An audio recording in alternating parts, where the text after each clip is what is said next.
Hariom everyone. We are starting this class on Tattwabodha today. This is the 10th class in the series. And so we'll start with the chanting first. Seek the blessings of the Devatas and our Gurus. Om Sahana Vavatu Sahana Bhunaktu Saha Viryam Karvavahi तेजस्विनावधीतमस्तु मा विद्विषवहै ॐ शान्ति शान्ति शान्ति ॐ गणानां त्वा गणपतिगं हवामहे कविं कवीनामुपमश्रवस्तमम् ज्येष्ठराजं ब्रह्मणां ब्रह्मणस्पत आनशृण्वन्नोतिभिः सीदसादनम् ॐ श्रीमहागणपतये नमः सरस्वती नमस्तुभ्यं वरदे कामरूपिणि विद्यारम्भं करिष्यामि सिद्धिर्भवतु मे सदा गुरुर्ब्रह्मा गुरुर्विष्णुः गुरुर्देवो महेश्वरः गुरुरेव परं ब्रह्म तस्मै श्रीगुरवे नमः तस्मै श्रीगुरवे नमः. Now we'll chant the Mangalacharan of the text, the opening verse. Vasudevendra Yogindram Natva Jnana Pradam Kurum Mumukshunam Hitarthaya Tattwabodho Vidiyate Tattwabodho Vidiyate. Okay, so we're starting this text. We have done 9 classes so far. We have covered the initial part, which was the one where we tried to understand the adhikari. So adhikari, the one who has disciplined his mind, who has made it malleable, made it fit to receive the knowledge that is being imparted by the Guru. So the mind of the person, he must be ready to receive the knowledge. He must have faith in the person imparting the knowledge. He must have the willingness to go through the knowledge, the understanding of the knowledge, and also willing to implement the benefits, implement the good things about the knowledge, make them a part of his daily life. So when this student, this adhikari is ready, this is, as we saw, an ongoing process. The more we keep focusing on our mind, more we keep sharpening it and honing it, the more it becomes receptive. There comes a time when something we had heard earlier in a class, it starts to make sense later on. And of course, in any text, it is all interconnected. So something we listen in the beginning, maybe we'll not understand, but when we have gone through with the part of the text later on, then we understand the earlier one also. Like when we have seen all these details about the Gyan Indriyas and Karma Indriyas, but when we'll understand their relationship with the Devtas at the higher level and then further with the consciousness at the highest level, we will get a more clearer picture. So till now, what we have seen is enough to understand this part. So then we saw what is the Atma and what is not the Atma. So Atma is not described so far. It will be coming up. It is the main, the centerpiece of this. It is the knowledge for which everything is being prepared. The background is being laid. And so just bring up on screen the text so that we can follow from where we have covered.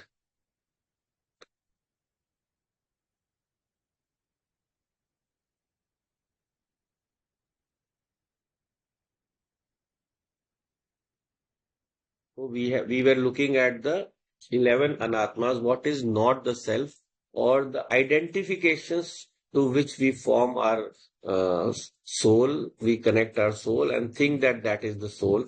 So that is the part that we have to avoid and remove, because they are the most common misconceptions. So first we saw the Shariratrayam, the 3 bodies: Sthul Sharir, Sukshma Sharir, and Karan Sharir. And then we saw the three avasthas, the three states of our experience, that is Jagrit, Swapna, and Sushupti.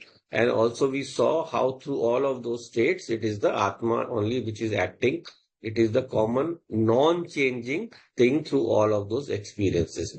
And then we saw the five layers we are looking at right now, the five layers of our personality, the five sheets we call them.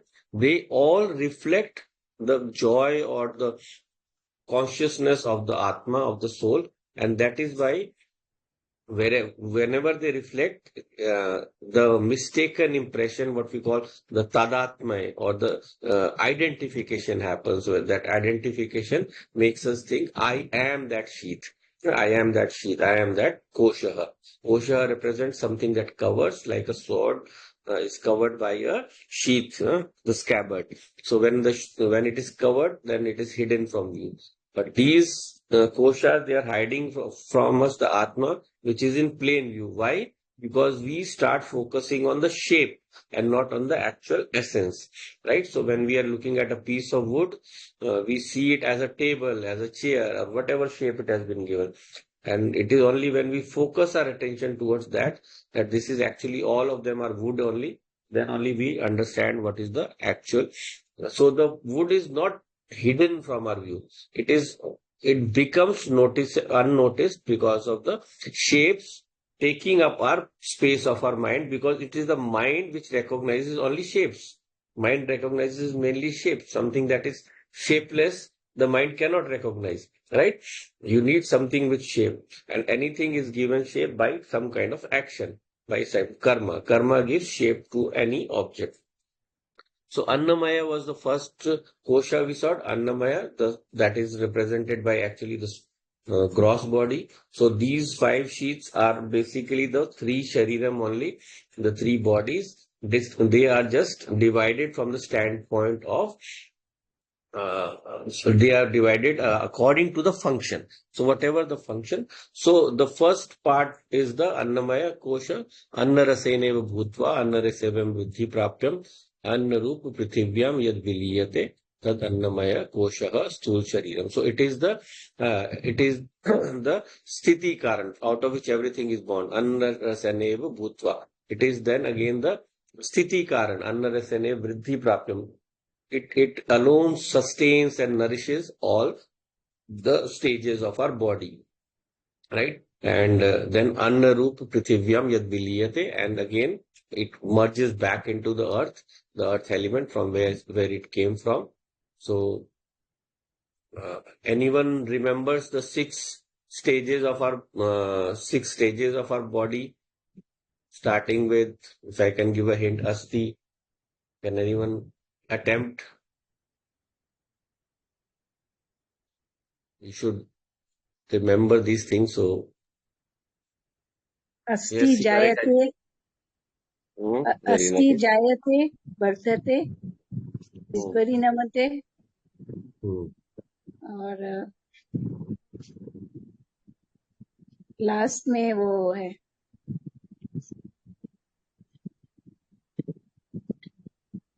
Gita ji, अस्ति भाति जायते वर्धते विपरिणमते विपक्षीयते Pakshiyate or विनश्यति Vinashyati. Last is विनश्यति Vinashyati. विनश्यति So asti, the point of conception, then Jayate, being born, actually being born, Vardhate, growing, Apakshiyate, decaying, Vinashyati, finally dying. Sti Jayate, Vardhate, Viparinamate, changing, when the body starts to go down. So all of these six represent the six stages. Thank you so much. They represent the six stages through which the bodies go through. And so therefore, they finally born through that annam, that anna and rasa, anna rasa. Anna represents the food, rasa represent the shukra and shonit, the reproductive parts through which the body is born. So together they produce this body, and then it goes through all these stages, right from conception and finally viliyate, then vinashyati, what we call. So basically body is what? Taking of a shape. right? So through action, through this first action, the shape is given to the body. And then this shape keeps on changing through time, and then finally it merges. And we saw one more particular aspect of this. What do we call this process? The process is the manifestation of the body. And so manifestation has two uh, points, the beginning point and the end point. The beginning point is represented by what we call praga bhav. That is, before being coming into being, the body was not there. So prag abhav. Abhav means absence. So the body was absent before it was born. So then we have finally when the body dies, vinashyati, then we have pradvansa bhav. So pradvansa bhav represents the final destruction. So after destruction, the body does not exist. Pradvans, when it is destroyed, then after that there is abhav, there is absence of the body. So in between also we should understand that there is no such thing as a body. It is merely a appearance of a shape which is projected by our life force and our consciousness working together. It is the consciousness itself which projects the life force, the prana, and from it all the body comes together. As long as there is prana holding together the body will live and function. The moment prana leaves, then the body collapses, it merges back, right? So the point we made initially in this koshas, that the more grosser ones are controlled by the subtler ones. The subtler ones have more controlling power. So pranamaya, we saw the vital air. Pranamaya kaha, pranadyaha, panchavayavaha, vagindriya panchakam, pranamaya kosha. So pranamaya represents the five pranas, pran, vyan, apan, udan, saman, and then the five karmendriyas. So vagadi is vani, speech, right? So speech is one of the karmendriya. So so the five karmendriyas, they are represented. They together with the five pranas, they form the pranamaya kosha, because the prana provides the energy and the karmendriya do the actual process, the movement. They do the actual movement itself. Right, so together they form, and they all represent the movement. They all represent movement. So that comes from what we call rajasa. Rajasic power, the power of movement, right? So that movement is given by these two together. So Vak, Pani, Pad, Payu, Upastha. Vak represents Vani, speech. Pani, Vak, Pani represents the hand. Then Pada represents the feet, the moving power. Then Payu represents the excretory part. And then the Upastha represents the reproductive part. So when all of these five function together, they take their power from the prana. So we give another new name for this. We call the power that is functioning here, we call it Kriya Shakti, right? So Kriya Shakti is the one that is making our body, the gross body, do the things so that we can reach out for the things we are looking to enjoy and really enjoy them. So the Sthul Sharir we saw earlier. What is the Sthul Sharir? It is the Bhoga Ayatanam. It is the medium through which we enjoy our objects, right? Bhog Ayatanam. And the what are the sense organs? The sense organs are the Bhog Sadhanam. They are the instruments through which we enjoy anything. So these instruments, they they can function first only through they need some kind of energy. So that energy is provided by prana. So that we call Kriya Shakti.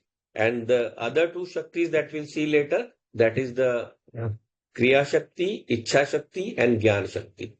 So we will see these two in relation to the next koshas.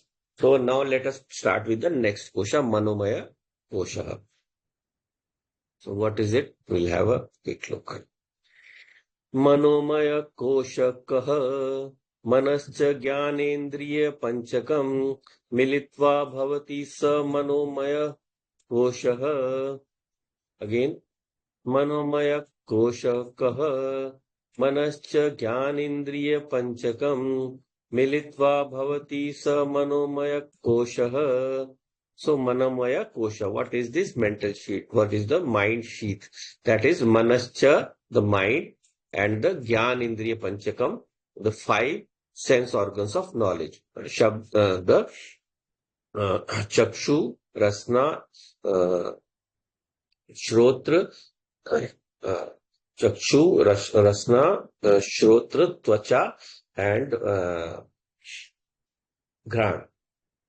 So all of these, the power of touch, the power of hearing, the power of seeing, the power of tasting, and the power of smelling. All these five represent the Gyan Indriya. So here we'll just bring to the front another key concept we looked at, how we gain any knowledge. We saw that gaining of knowledge, we added three new terms earlier. We saw Adhyatmic, Adhibhautik, and Adhidevik. So Adhidev represents the Devta, that represents the conscious portion. That represents the conscious portion. Then Adhyatmic represents the inner instrument through which contact is made finally with the Adibhut, which is the external object which we wish to perceive. So for any perception to occur, these two must together be there, and these three must together function together. So if it is the sense object called the sound, then the devta for the ear, that is the what we call Dig Devta, must be present. That is the conscious aspect, and that will function with the hearing power, Karna Indriya. So that Karna Indriya will then be able to perceive that sense object. So when we are perceiving what is happening, we are gaining some kind of knowledge about the object outside, and this knowledge creates within us desires about the object. So mind is all about desires. So all the desires that are there about for the object, they come from the mind. Whenever it looks at an object, of course, they have something behind that will come to later on Anandamaya Kosha. But what is the starting point of what we call the transacting point of the desires? The transacting point, जहां से व्यवहार होता है desire के साथ. So that transacting point of the desire is done with the done from the part of the mind. So mind, it gives us what we call sankalpa vikalpa. It first makes up a thought, I want to enjoy this, and then it gives us all the options available for us to enjoy any kind of object. So here we are seeing what we call Ichha Shakti. So Ichha Shakti is the power through which the mind is able to manifest or reach out for the things it wants to enjoy. And that Ichha Shakti is, what is the Ichha Shakti controlling? The Ichha Shakti is controlling the Kriya Shakti. The Ichha Shakti will then command the Kriya Shakti to do what is needed for it to enjoy the object, right? And then finally, of course, it will use the body to move towards that object. So if we are coming to the class, we should have the Ichha Shakti, the desire to learn. Then the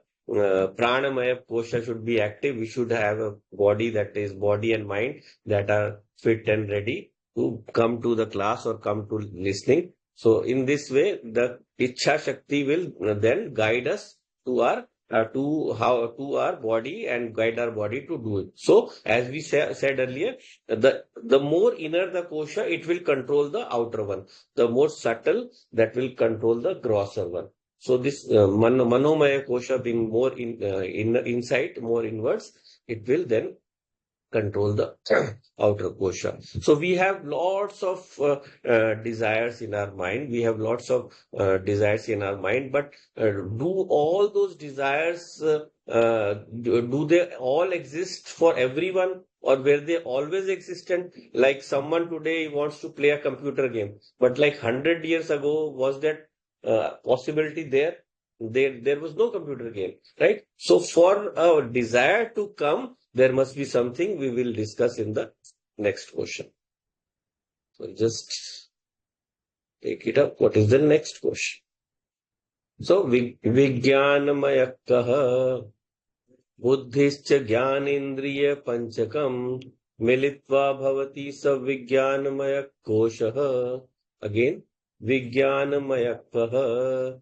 बुद्धिश्च ज्ञानेन्द्रिय पंचकम मिलित्वा भवति सविज्ञानमय कोशः. So this is the intellectual sheath. Vijnanamaya ka. What is the intellectual sheath? Vijnan is knowledge, knowing something, gaining any kind of information about something. So what is that? Buddhischa Jnanendriya Panchakam. So common thing here is look above Manascha Jnanendriya Panchakam, Buddhischa Jnanendriya Panchakam. So in Manomaya Kosha, mind plus five Jnanendriyas.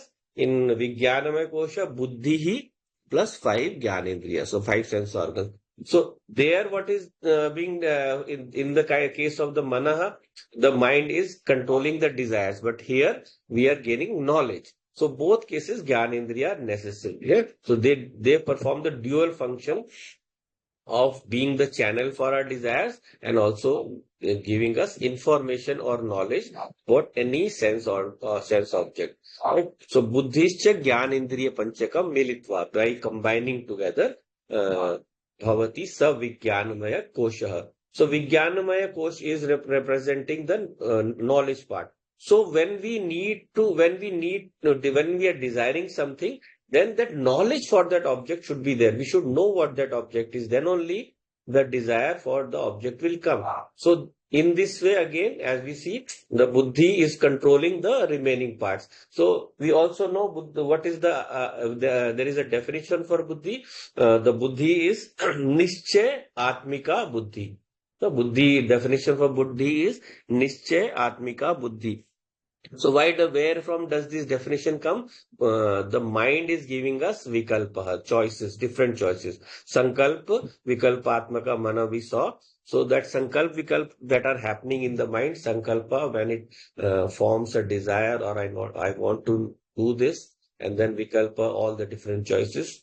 So I want to have a cup of special coffee, then all the different options, all the different restaurants and cafes from where we can have that coffee. So those choices are available. So mind will give those choices, and we have seen earlier also. It will be the buddhi that will decide that.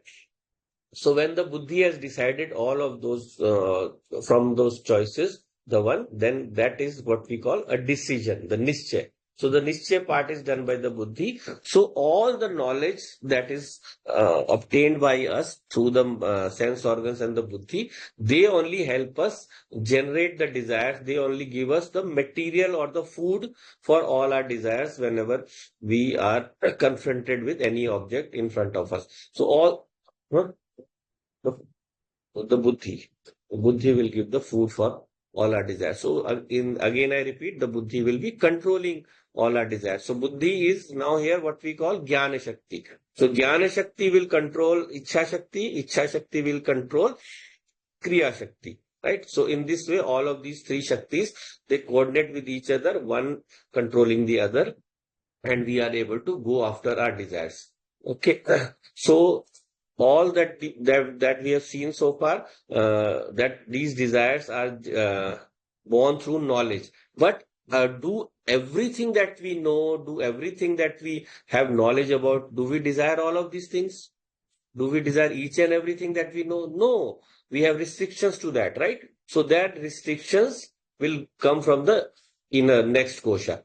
So just to elaborate a bit, like if I want to buy a car, right, and that car is worth 50 lakhs or 1 crore, a very expensive car. So that car I will not buy because I do not have the resources.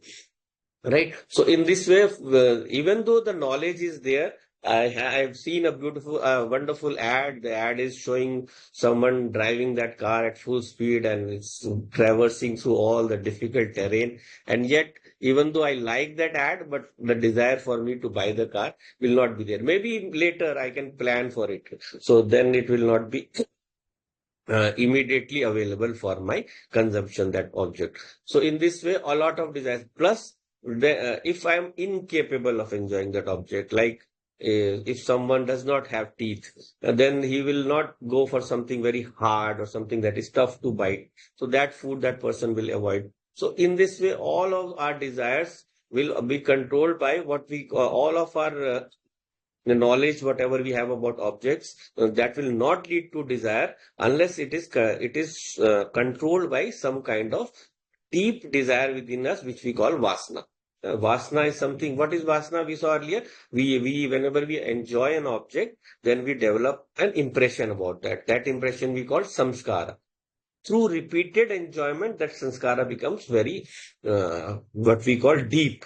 The deeper that sanskara, it with then with that is attached some kind of raga and dvesha, desire and aversion. So these desire and aversion that are there in that object, from repeated experience of that object, these raga and dvesha form what we call our vasanas. So these vasanas are there, that they control what we are. They tell us that I enjoy something, and then only will a knowledge of that object generates any kind of desire within us, right? So in this way we can see. So we go from where are the vasanas coming? We saw earlier they are coming from the Karan Sharir. So Karan Sharir is and the Anandamaya Kosha are the same.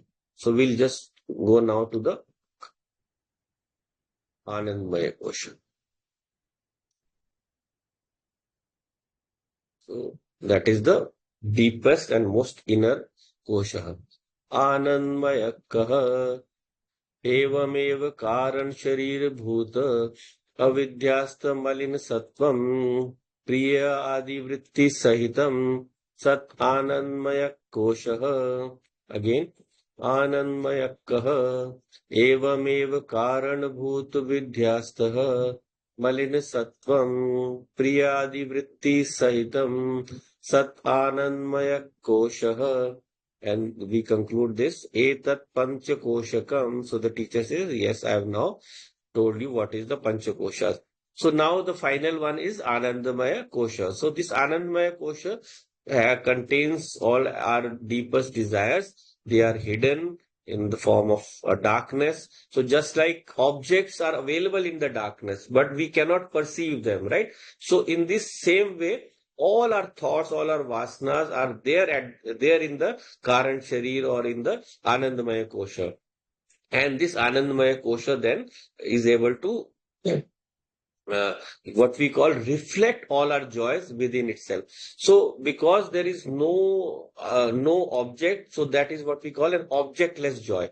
So that is why we say this Anandamaya Kosha represents a state of continuous joy. When I'm in a state of deep sleep, I'm fully happy. There is nothing to disturb my happiness. Why? Because the koshas, they all derive their joy from what? The joy comes from only the Atma.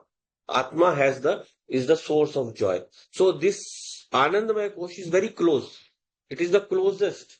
It is the closest to the Atma. So it reflects the joy of the Atma in highest intensity, right? So the joy can be there in the waking state also, in the Manomaya Kosha also, in the Vijnanamaya Kosha also, the joy can be there. But there the joy will be graded. What is the grading of the joy there? If our tendency is towards purity, sattva, then our joy is highest.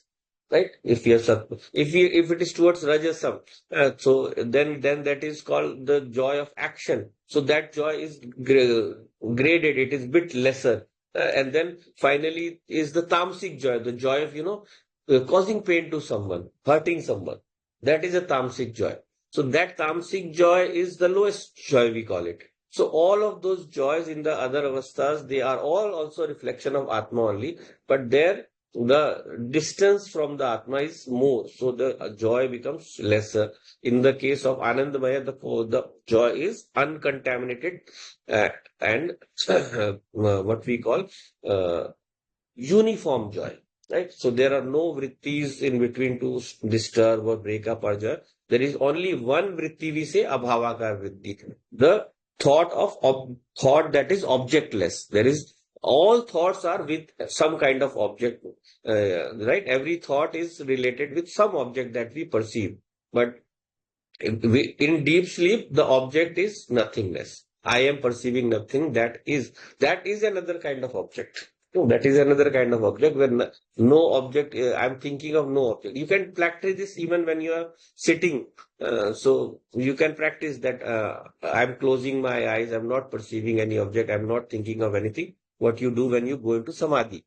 When you go into samadhi, you try to slowly, using the process of negation, neti, neti, neti, nothing in this world is worth hanging on to, holding on to, and then you go deep and you let go of all your thoughts. You just, first of all, you hold only to what we call the Adi Shabda, Om, or whatever chant you want to hold on to. And then finally you let go of that also. Right? So in that state also, you are in a state of even in fact, a much higher joy than that of what we call the waking state, the deep sleep state. And slowly also, when you perfect that thing, that samadhi becomes with you, remains with you all the time, even in the waking time. That is the samadhi of the jnani. So in that time, all of your experience becomes full of joy. So we'll come to that thing later. We'll discuss that also later. So right now we are looking at now this Anandamaya Kosha. So what is this Anandamaya Kosha? Anandamaya kaha evam eva karan sharir bhut avidyastha. So it is situated in avidya, in ignorance. So total ignorance is bliss. You would have heard. Here it is actually the truth over here. So in this state, Karan Sharir is Karan Sharir Bhuta. So Anandamaya Kosh is born out of the Karan Sharir. It is the manifestation of the Karan Sharir. Or you can say they are both one and the same only. And they are situated in Avidya. Because Avidya leads us to the sense of separation, the sense of limitedness. So because of that limitedness, I associate myself with different bodies, with different koshas, and all of those koshas, they become cause of my limited joy. My joy becomes limited. They cut my joy. They separate me from my Atma, and that infinite joy of the Atma is now conditioned into a smaller joy, a limited joy, a joy that is changing, a joy that we call has its ups and downs, or that is what we call punctuated by sorrows. So joys and sorrows, that is the way of the world. When we become caught in the associations of this word. And then we have another technical word, Malinasattvam. So that joy is born out of Sattvam. All kind of knowledge is born only when there is Sattva. Sattva is the knowledge aspect of the three gunas. So of the three gunas, Sattva, Rajas and Tamas. Tamas represents inertia, Rajas represents movement, and Sattva represents knowledge, right? But here the knowledge is contaminated by ignorance, right? This knowledge is contaminated by the ignorance of my true nature. So it is what we call a divided knowledge or a restricted knowledge. So when we go maybe study the Gita or some text, there is a text called Vedanta Sar, there we come with another term which we call Vishuddha Sattva. Vishuddha Sattvam is for Ishvara also, he will need a slightest, very smallest bit of tamas uh, when he needs to create the world. Otherwise, he will not create the world, right? So he will have to have this slightest. So Ishvara is said to have Vishuddha Sattvam. That is, he is pure Sattva with the slightest bit of ignorance, or not ignorance rather, with the slightest bit of tamas, by which he is able to create this whole universe. And that universe, even in creation, his creation is not coming out of desire. Like our creation is because of desire. Ishvara's creation is not out of desire. It is out of compassion for all beings, giving them what they need. So Ishvara creates this universe. So he has Vishuddha Sattva. So that is why he has all the knowledge of all the things in the universe at all times. It is never tainted because it is Vishuddha Sattva. But our knowledge is tainted. So that is why our knowledge is limited. We will be limited to what we can experience through this body, what we can reach for with our sense organs. So whatever be the reach of these sense organs is the range of our knowledge. It is the range of our actual knowledge. And then we have this Priya Adi Vritti Sahitam. So Priya Adi Vritti Sahitam also it is there in other texts, but we have to obviously elaborate here. So what are these Priya Adi Vritti? So in this Karan Sharir, we have all our Vasanas. These Vasanas, they take three different grades, the different grades of the joy that they will provide when an actual contact with an object is to be made. So what are these three vrittis? Priya Adi is three vrittis. Priya, Moda, and Pramoda. So Priya, Mod, and Pramod, these are the three vrittis which we say are the grades of our enjoyment, right? So just like we have a grade of happiness, happy, happier, happiest. So Priya is when we are thinking of an object or when we are seeing an object and we start to desire it. That is the Priya Vritti. I like this object. That is Priya Vritti. मुझे ये अच्छा लगता है. So this Priya Vritti will make us want to possess that object, right? The desire to possess will be born within us. So when that desire to possess is born, we naturally do something, we make some actions, we earn some money, or we take out the saved money that we have and we go out and buy that object. So when we buy that object, we are possessing it, right? When we buy that object, we are possessing it. So then that is called moda. That is the stage of moda. So in that state of moda, we are able to possess the object and able to make it available for enjoyment, right? Make it available for enjoyment. So this Priya and Moda, they represent these two states. And then finally Pramoda, when we have finally when we have finally attained the object, जब हमें मिल गया, we have brought it or we have reached out and taken it. We don't need to buy everything. You can you can climb a mango tree and you can take a fruit from there. So when you have finally taken that mango and when you start, biting into it or sucking on it, so someone is pushing their tongue out. So, in that enjoyment, the final enjoyment that we call, that is pramoda. When we are so engrossed in that enjoyment, we lose sense of the objects around us. We lose sense of our other experiences. That experience alone becomes important to us.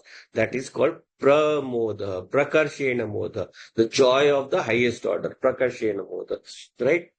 So in all of these three, we can also give a different name for them. First one is when we see the object. So that is called darshana sukham.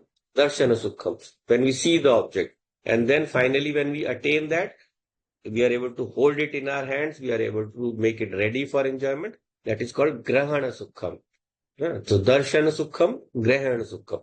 And then finally, the enjoyment, the experience, that is called anubhav sukham.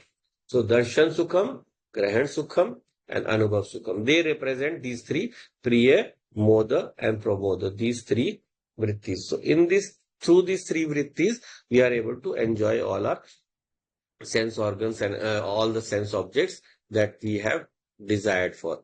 So when this enjoyment is there, that is what is the basis for this, what we call the Anandamaya Kosha. It is reflecting the enjoyment that we are able to enjoy when we actually get into the either the dream state or the waking state. The source for that is there. So this Anandamaya Kosha becomes the source for controlling what we call our other three Shaktis, whatever they, the Kriya Shakti, Ichha Shakti, and Jnana Shakti. They are all controlled by our Anandamaya Kosha. So Anandamaya Kosha, holding our Vasana, is able to reach out and control every aspect of our life. And those Vasanas are from so many Janmas, right? So when they become ripe, when they become ready for fructification, then we are able to enjoy the object. The object comes in front of us, right? So in this way, we have covered the 11, what we call the anatmas, right? So when we have seen what is the anatmas, then is the Atma just to be defined by a negation of these? Is it not is it not a positive entity? No, we have to go back there also. So this, what is the Atma? That before actually going into the nature of the Atma, the author pushes us to look inwards, right? So how we should need to go inwards before we can even think about visualizing or getting the image or the aspect of what the Atma is. So for that, he takes up the next part, which I'll just bring up on screen.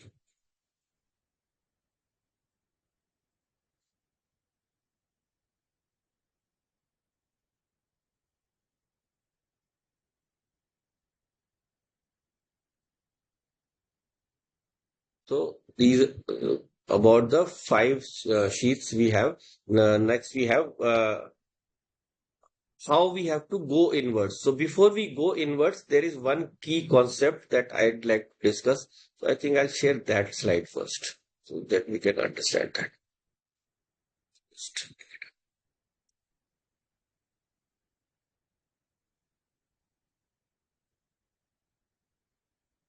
So we have seen these five koshas: Annamaya Kosha, Pranamaya Kosha, Manomaya Kosha, Vijnanamaya Kosha, and Anandamaya Kosha. Right? So these they represent all the five layers of our personality, the five functional levels. So when we look at these five functional levels, within them is hidden what we see at number 6, the hidden treasure, the Brahman or self. Right? So the inner Atma. So when we see this, so what is this inner Atma? So there is a process we use here for taking what we call a look at this uh, five koshas and the substratum that is there. So it's on a separate page, but yes. So here we use a method which we call the Anvaya Vyatireka method. So what is this Anvaya Vyatireka method? So in this Anvaya Vyatireka, we see that we first observe any two objects which we perceive simultaneously, right? And then we see that one of them is there, and then the other exists. When one goes, the other goes away. So from that, we have to conclude that those two things are one and the same only, or one is what we call the cause of the other. One is the cause of the other, right? So let us look at the the states. We have the waking state, the dream state, and the deep sleep state. And the fourth is not actually a state. It is what we call the Turiya Avastha. That is the state of pure consciousness. That is all perception is occurring when that consciousness is present. So in the waking state, what is happening? The Annamaya Kosha is an Annamaya Kosha is what we call experienced. We call it bhane. It is being experienced by us. So the remaining three, the deep state, dream state, deep sleep, and turiya, they are not known to us, right? In that we cannot see a dream in the waking state, right? So in this way, the other three are what we call not experienced, abhane. So then we go inwards, pranamaya, manomaya, vijnanamaya. So we can see that one by one that in pranamaya and manomaya. And Vijnanamaya, waking and dream state, they are available. In the waking and dream state, they are available. But in deep sleep, they are not available. And also Turiya also not available. Huh? Then finally, Anandamaya Kosh, when we are in deep sleep, then waking, dream, and deep sleep, all three, this Anandamaya Kosh is there. It is controlling all of them. In Turiya, it is Abhane. It is not available. That is in the conscious state. It is not available. When we are in deep sleep, we are not able to tell whether I'm conscious or not. So there again, that same thing is happening. But then when we look at the Atma, the self is there in all of the states, right? So that means that when the self is there, all the other states can appear, or all the five koshas can appear. That means they are all actually projected by the self only. This Atma is there, what we call the cause. the material cause and the efficient cause. Upadan Karan and Nimitta Karan, of all of them is the self only. So the self being the innermost, and the self never goes away. It is always available for perception, but these might come and go. The five states might come and go. The five koshas will come and go. So that means that because the Atma is there all the times, there. So and these koshas and all, they come and go. That means they are all dependent on the Atma for their existence. So that is why by Anvay and Vyatireka, Anvay is when something is present at all times, Vyatireka when it is absent at any time. No. Vyatireka when it is separated from the others. Vyatireka. So in that Vyatireka avastha, that object is not available. So Atma being always available, these may become unavailable. So we have to, that means begin our journey inwards. We have to begin our journey inwards. So how do we go inwards?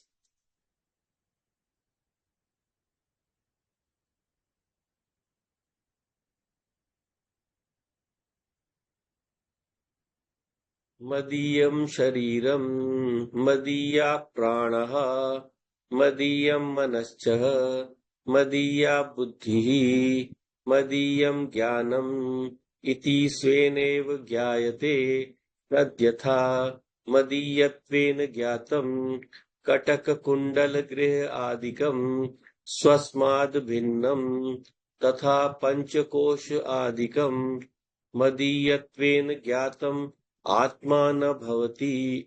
Again, Madiyam shariram, Madiyah pranaha, Madiyam manascha, Madiya buddhi, Madiyam jnanam iti, Svenev jyayate, Tatyatha Madiyatven jyatam, Katak kundal grih adikam, Swasmad bhinnam, Tatha panchakosh adikam, Madiyatven jnatam atmana bhavati. So, we have a very key concept here. What is this? What we have to look at everything that we observe as me and mine. So let us see where is me, what is me and what is mine. So whenever I look at something outside of me, that is, this is my house, this is my table, this is my computer, this is my chair. And all of these I can call as mine, right? So whatever I call as mine, is it me? No, that table is not me, that house is not me, this chair and everything that I see around me that I possess, but they are not me.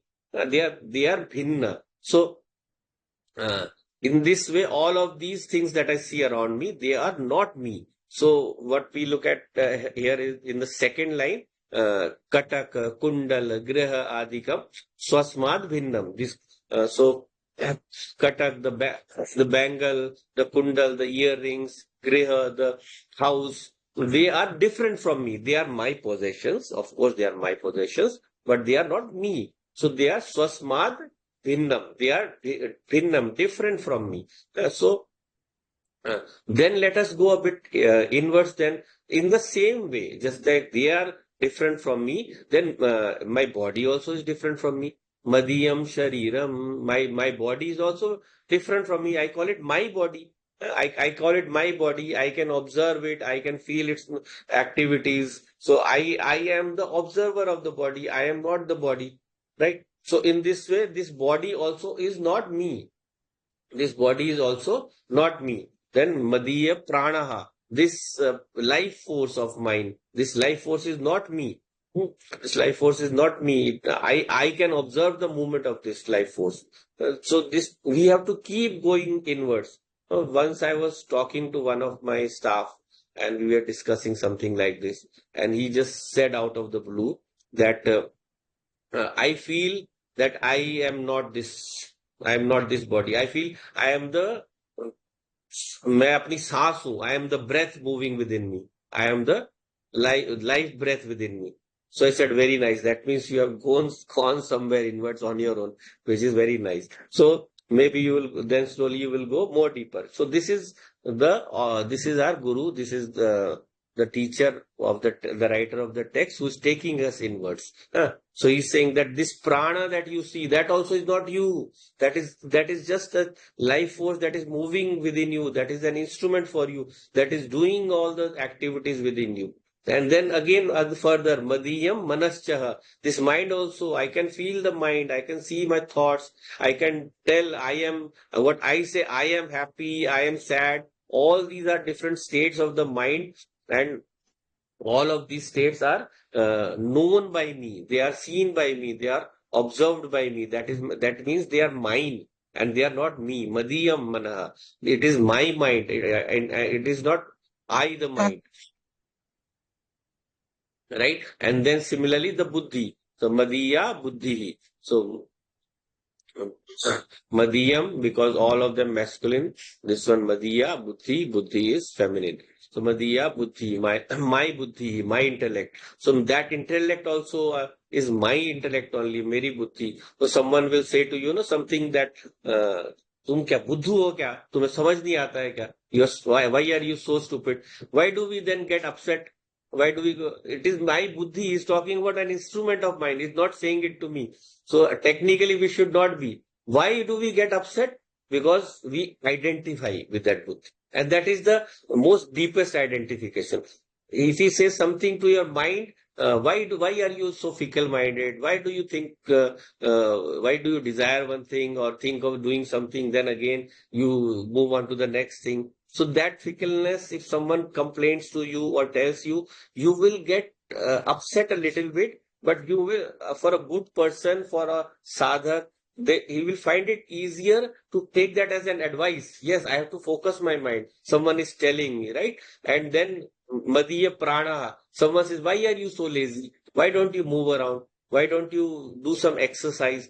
So positive person will take that. Yes, no, he will not feel that offended. Some people might feel offended, of course, but not the most of the people who know what it is, what the other person is saying. So if someone is telling you go out and exercise, do something, it will help you gain fitness. It will help you how to enjoy things, or live life more fully. So in this way, uh, we are identified with all of these, yet we feel less offended when someone criticizes anything.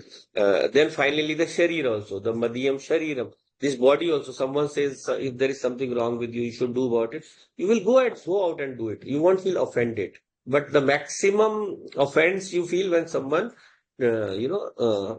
says something bad about your buddhi. So even though if there is something actually wrong with your buddhi, you are not, but you will feel bad about it. Or you will, in fact, maybe fight with that person.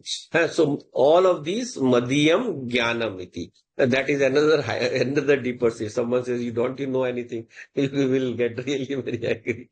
So in this way, madhyam jnanam is another deeper state. So these are the identifications. These are what I think of myself. Main ye hu. I am this. So when I think of myself as my knowledge or my buddhi or my manaha, then I create problems. And all of these identifications lead me towards, lead me away from my true nature. They lead me away from my true nature. But I have to realize what always swasmad bhinnam. They are swasmad bhinnam. I am different from all of these. Tatha panchakosha. So he is not name them one by one, but similarly the five koshas also, they are not me. They are different from me. So gyatam atma na bhavati. So when I know, then I understand that they are not me. They are not my Atma, my soul. So all of these that I observe outside of me, they are not me. So as this knowledge percolates through us, as this knowledge goes within us, we focus on what is our true nature, that true nature being myself or my Atma. That focus takes us to the state where we first have to give up our identifications. That is the most crucial part. We have to give up being offended. We have to give up being, troubled by the whatever is being experienced or said or done by or two, by or two, both ways. Both ways, whatever is done by this body, by this mind, by this intellect, all of the things that are being done, the more I give up my identification, then only can I move my focus to my Atma. Otherwise, all of this is just a physical exercise. All of this is what we call or a mental exercise.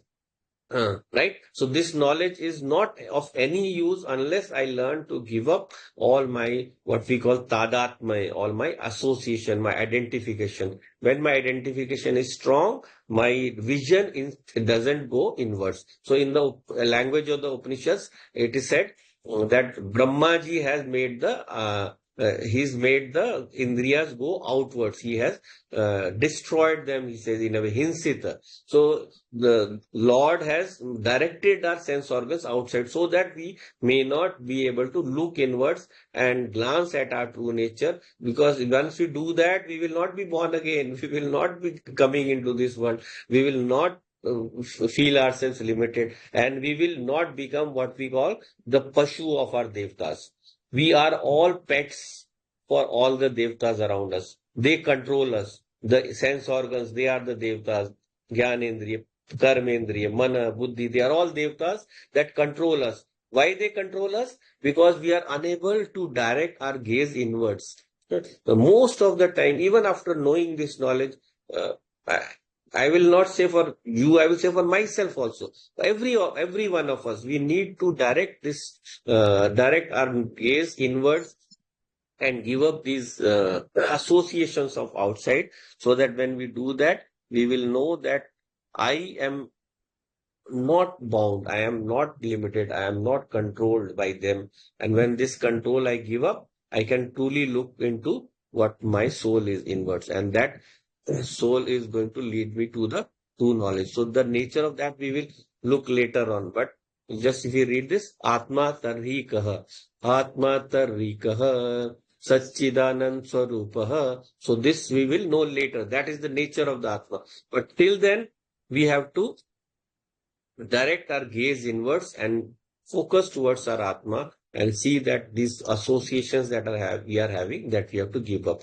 So when I give up my Raga, Dvesha, Vasanas, all of them, then I will truly be able to gaze inwards. So I think time is up for today. So we'll wind up for today.